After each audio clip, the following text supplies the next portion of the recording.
तो आज है लखनऊ में रहने का हमारा दूसरा दिन और इसे मैं ट्राई करूँगी कि सेकेंड डे को मैं एक छोटे से वीडियो में इसे जल्दी से ख़त्म कर दूँ, क्योंकि जो फर्स्ट डे था आपने देखा होगा उसमें टोटल 3 वीडियोज़ आए, क्योंकि फर्स्ट डे में हमने बहुत सारी जगहें कवर की और किसी भी जगह को उसमें से छोड़ नहीं सकते थे, तो इसलिए उससे 3 पार्ट्स निकालना पड़ा। तो सुबह सुबह हम उठ गए, उठने के बाद हम फिर नीचे आए।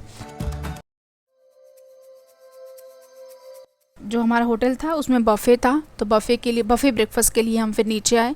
उसमें यहाँ पे बहुत सारे ऑप्शंस थे और सारे ऑप्शंस अच्छे थे और सारे बहुत टेस्टी भी थे।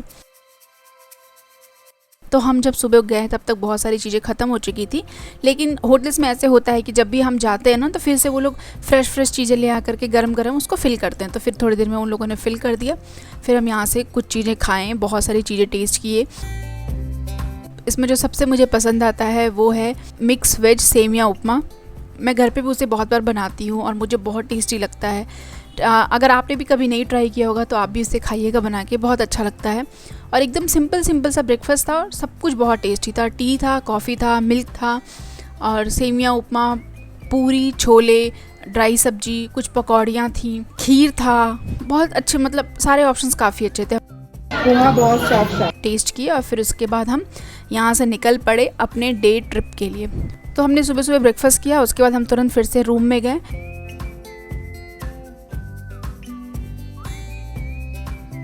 हाफ एन आवर बैठने के बाद फिर हम लोग फ्रेश होके, नहा धो के, रेडी होके अपने डे ट्रिप के लिए निकल गए। तो सबसे पहले मॉर्निंग में हमें जाना था ज्ञानेश्वर पार्क, और इसके बाद चूँकि हम दूसरे रूट पे चले जाते तो हम यहाँ पे वापस नहीं आ सकते थे, इसलिए हमें ये पहले घूमना था। लखनऊ को बहुत अच्छी तरीके से डेवलप किया गया है, तो इसलिए यहाँ के रोड्स, यहाँ के कंस्ट्रक्शंस काफ़ी अच्छे हैं। तो हम अब पहुँचते हैं ज्ञानेश्वर पार्क। ज्ञानेश्वर पार्क बहुत अच्छा पार्क है, काफ़ी सुंदर, काफ़ी बड़ा है। मेन गेट से अंदर आते ही दोनों साइड आपको ऐसे टैंकर्स दिखेंगे। इस पार्क में और भी बहुत सारे गेट्स हैं, लेकिन यही यहाँ का मेन गेट है।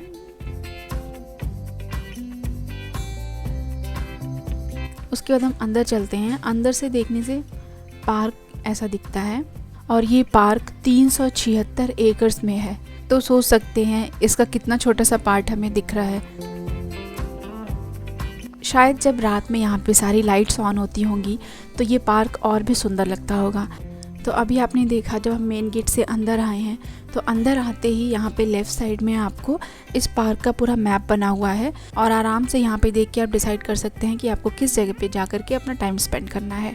अंदर जाने के बाद एकदम स्पेशियस और बहुत ओपन सा फील होता है। एकदम दूर तक आप जहाँ तक देखेंगे सारी ग्रीनरी ही दिखाई देती हैं। बीच में यहाँ पे एक ये जेट प्लेन भी रखा हुआ है, और ये जो ज्ञानेश्वर मिश्र पार्क है ये ज्ञानेश्वर मिश्र के नाम पे बनाया गया था, जो कि एक पॉलिटिशियन थे। और हर थोड़ी दूर के बाद एक छोटा एरिया बनाया गया है जहाँ पे आप, जिसमें कि जैसे कि जिम्नास्टिक है, जॉगिंग है, अंदर लेक भी है, वहाँ ऊपर उसके बैठने का जगह है, तो आप यहाँ पे अच्छे से फ़ोटो शूट भी करा सकते हैं। बच्चों का एक्टिविटी एरिया भी है, और जिस दिन हम लोग गए थे उस दिन किसी स्कूल से बच्चों का पिकनिक भी आया था, तो टीचर वो पूरा लेके उनको सब घुमा रहे थे, दिखा रहे थे। तो अंदर काफ़ी बड़ा है, और अगर आप लखनऊ में रहते हैं तो वीकली एक बार वहाँ पे जा कर के आप वहाँ पे मेडिटेशन कर सकते हैं, अपनी फैमिली के साथ आउटिंग कर सकते हैं और अपने माइंड को रिलैक्स कर सकते हैं। तो हम यहाँ पे काफ़ी देर थे और उसके बाद हमने कुछ पिक्चर्स ली, फिर हम आराम से बैठे थे यहाँ पे। कुछ देर टाइम स्पेंड करने के बाद हम गए फिनिक्स मॉल, क्योंकि हमें अब इसके बाद बस एक फिनिक्स मॉल ही जाना था, और हमें पता था कि जब हम मॉल में चले जाएंगे तो फिर वहाँ पे अंदर कितना टाइम बीत जाता है पता भी नहीं चलता है। तो उसके बाद हम फिर फिनिक्स मॉल के लिए निकल पड़े। यहाँ का ये फिनिक्स मॉल काफ़ी सुंदर है। मैं बहुत सारे मॉल्स में गई हूँ, घूमी हूँ, बट मुझे फिनिक्स मॉल बहुत अच्छा लगता है। चेन्नई में भी जब मैं रहती थी तो वहाँ पे भी फिनिक्स मॉल था, और वो भी बहुत खूबसूरत मॉल है। हमेशा वो अंदर वो लोग डेकोरेशंस चेंज करते रहते हैं और काफ़ी सुंदर लगता है। मुझे ये लखनऊ का भी फिनिक्स मॉल बहुत अच्छा लगा। अंदर जो इस टाइम पे इन लोगों ने डेकोरेशन कर रखा था काफ़ी सुंदर था। और यहाँ पे अंदर आने के बाद काफ़ी सारे ब्रांड्स हैं। तो हमारे पास अब ये पूरा टाइम था फिनिक्स मॉल घूमने के लिए। हम एक जगह पे बहुत अच्छी तरीके से इस मॉल में घूमे, एंजॉय किए।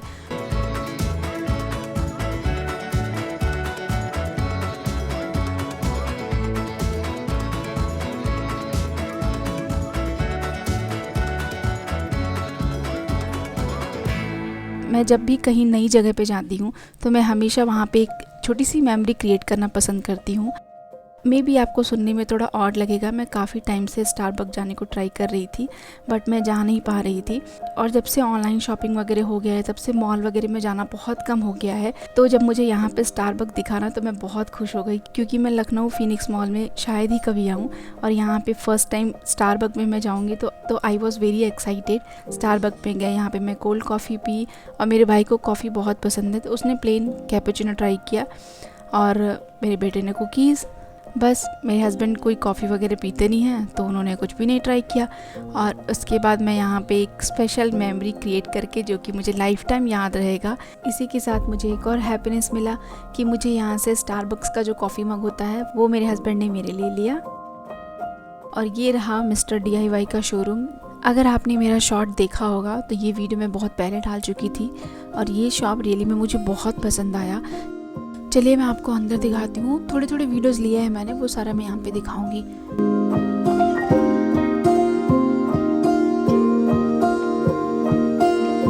अच्छे प्राइस में सारी चीज़ें यहाँ पे अवेलेबल थी।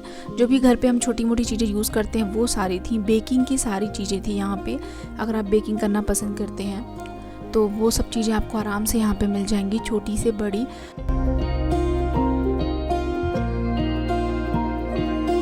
और उसके साथ साथ डेकोरेशन का सामान और भी बहुत सारी चीज़ें थी जो भी किचन से रिलेटेड होती हैं, वो सारी चीज़ें थी यहाँ पे। मुझे ये शॉप रियली में बहुत पसंद आया। तो जो भी लखनऊ में रहते हैं उन लोगों के लिए ये शॉप तो बेस्ट है। कभी भी जाके आप यहाँ से सामान ले सकते हैं। इंडिया में टोटल इसके 50 स्टोर्स हैं, तो आप गूगल पे सर्च कर सकते हैं। अगर आपके सिटी में भी ये शॉप है तो आप वहाँ पे भी जाके एक्सप्लोर कर सकते हैं। वैसे इसका ऑनलाइन स्टोर भी है तो आप ऑनलाइन में भी एक बार चेक कर सकते हैं। अगर आपको किसी को कुछ गिफ्ट सेट में देना है तो छोटी छोटी चीज़ें आपको इकट्ठा करके और उस सेट में डालना है तो वो भी चीज़ें आप यहाँ से लेकर के कर सकते हैं। चीज़ें यहाँ की बहुत क्यूट हैं और बच्चों के लिए भी बहुत अच्छी अच्छी चीज़ें हैं। यहाँ पे बहुत सारी चीज़ें आपको मिल जाएंगी। DIY करने वाली बहुत सारी चीज़ें अवेलेबल हैं यहाँ पे। इसके बाद हम नेक्स्ट शोरूम में गए जो कि है मार्केट 99 और ये भी काफ़ी इंटरेस्टिंग था। यहाँ की भी कुछ चीज़ें मैं आपको दिखा देती हूँ। कुछ चीज़ों की प्राइसिंग काफ़ी ठीक लगी मुझे, तो हमने फिर सामान रखा, टोकन लिया, उसके बाद हम अंदर गए। ऐसे शोरूम में कभी भी जाएं तो पूरा अच्छे से एक्सप्लोर करें। कभी कभी कोई चीज़ें रीज़नेबल प्राइस में मिल जाती हैं, जैसे कि यहाँ पे कैंडल लैंटेन्स बहुत अच्छे दिख रहे थे मुझे और उसमें से सबसे सुंदर लग रहा था ये वाला।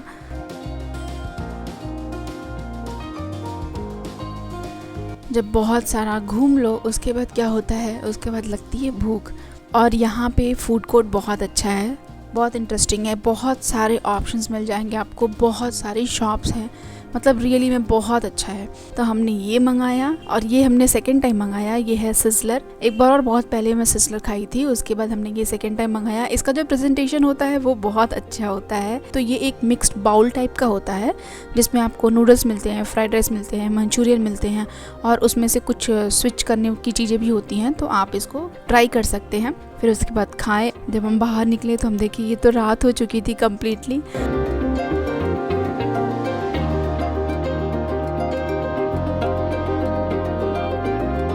फिर हम कुछ देर तक बैठे थे क्योंकि हम बहुत देर तक कैब का यहाँ पे वेट कर रहे थे। उसके बाद हमारी कैब आई नहीं तो हमने फिर कैब को कैंसिल करके फिर हम बाहर आए। फिर यहाँ से एक इलेक्ट्रिक बाइक हायर करके और हम नक्कास मार्केट के लिए निकले। और सच में ये एक ऐसा एक्सपीरियंस था, मैं आपको बोलूँगी अगर आपको रात में कहीं जल्दी जाना है और वो थोड़ा सा दूर हो तो कभी भी इलेक्ट्रिक बाइक लीजिएगा ही मत, क्योंकि इन लोगों की सबकी बैटरी लो होती है और बस ये जितनी दूर तक वो लेके जा सकती है उतनी दूर तक ये लोग जाते हैं। और ये लोग बहुत स्लो स्पीड में लेके जाते हैं ताकि उनकी बैटरी वहाँ तक पहुँचा दे। हमारी ट्रेन भी थी रात में और हमारे पास काफ़ी टाइम था पूरा नक्खास मार्केट घूमने का, और पूरा 1 घंटे मैंने रखा था कि वहाँ पर 1 घंटे तक अच्छे से घूमेंगे। फिर हमारे पास और 1 घंटे थे कि हम आराम से स्टेशन पर भी जा सकते थे, लेकिन वो इलेक्ट्रिक बाइक वाला 1 आवर में बस 4 भाग तक लेकर के गया।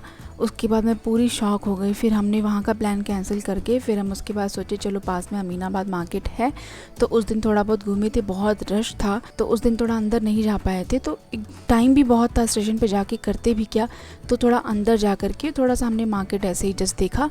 रात में भी काफ़ी देर तक कुछ शॉप्स खुली थी, कुछ तो बंद हो गई थी। जब हम एक दिन पहले आए थे तो उस दिन हम अंदर तक नहीं गए थे। अंदर आने के बाद काफ़ी अच्छी चीज़ें हैं, जैसे कि ये यहाँ पे जो फुटवेयर्स थे, जितने भी चप्पल्स हील्स थे, काफ़ी अच्छे लग रहे थे, अच्छे कंडीशन में दिख रहे थे, सुंदर दिख रहे थे, थोड़े से स्टाइलिश भी दिख रहे थे। जबकि हम एक दिन पहले बाहर ही ऐसे घूम के चले गए ना, तो उधर उतने अच्छे कलेक्शंस नहीं हैं। तो अगर आपको लेना होगा तो आप थोड़ा सा मार्केट में और अंदर आकर के एक्सप्लोर करिएगा। तो इस मार्केट में आने से पहले ही हमें मलाई पान दिखा, और चूंकि ये स्वीट पान होता है, वो भी लखनऊ की फेमस, तो ट्राई करना तो बनता ही है। तो हमने इसे ट्राई किया, टेस्ट कुछ खास नहीं लगा, ओके लगा हमें तो।